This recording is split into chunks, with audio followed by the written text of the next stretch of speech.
USA versus Venezuela. Oil, power, and the edge of war. For decades, Venezuela and the United States stood on opposite sides of history, one a global superpower, the other a nation sitting on the largest proven oil reserves on Earth. What began as political disagreement slowly transformed into one of the most dangerous confrontations in the Western Hemisphere. The roots of the conflict. Venezuela's oil had always been its blessing and its curse. Sitting atop trillions of dollars worth of crude, the country once fueled global markets. But years of corruption, mismanagement, and international sanctions pushed Venezuela into economic collapse. Washington accused the Venezuelan government, under President Nicolás Maduro, of running a narco-state, crushing democratic opposition, and allowing foreign rivals to gain influence in the Americas.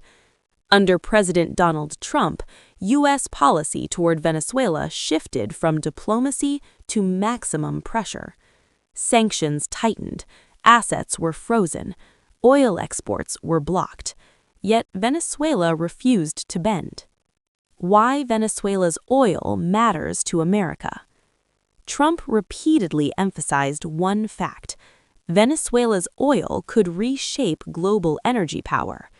Control or influence over Venezuelan oil would mean reduced dependence on Middle Eastern oil, weaker leverage for rival powers, stronger U.S. dominance in global energy markets.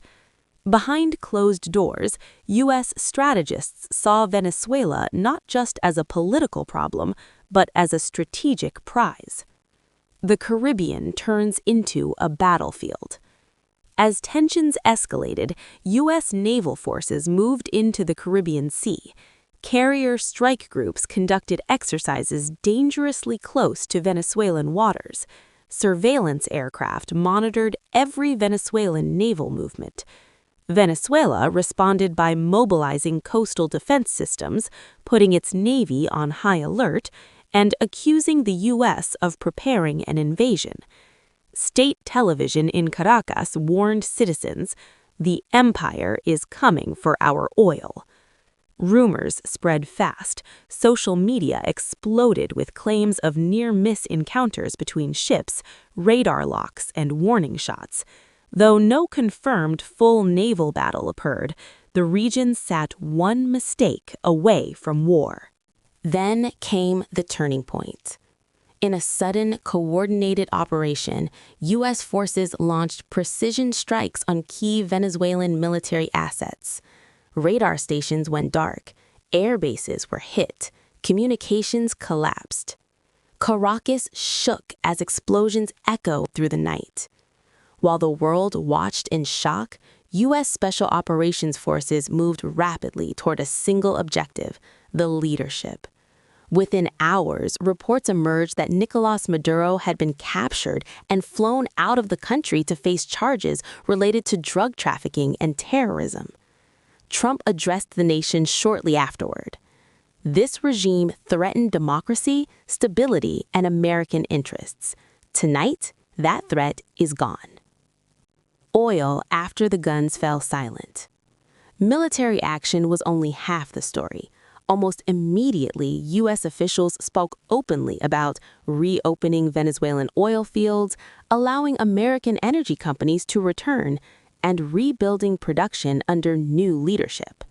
Critics around the world asked the obvious question: was this about democracy or oil? Supporters argue that U.S. involvement would revive Venezuela's economy and stabilize global energy markets. Opponents called it modern resource imperialism. Global reaction and fear of escalation.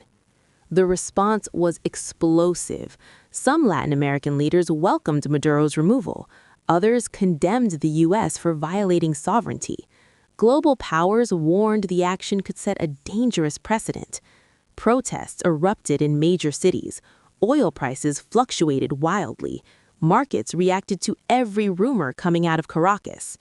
Meanwhile, Venezuelans faced uncertainty. Who would govern? Who would control the oil? Would peace last? A war that nearly happened. Despite viral headlines and dramatic claims, one truth remained clear. This was not a traditional war, but a hybrid conflict of sanctions, pressure, intelligence operations, and limited military force. No full-scale invasion, no prolonged naval battles, but enough firepower to change a nation's future overnight. The bigger picture. The USA versus Venezuela conflict exposed a hard reality of global politics. Oil still decides power, geography still matters, and small nations with big resources attract big enemies. Whether history will judge America's actions as liberation or exploitation remains an open question. But one thing is certain: Venezuela's oil didn't just fuel cars, it fueled a confrontation that shook the world.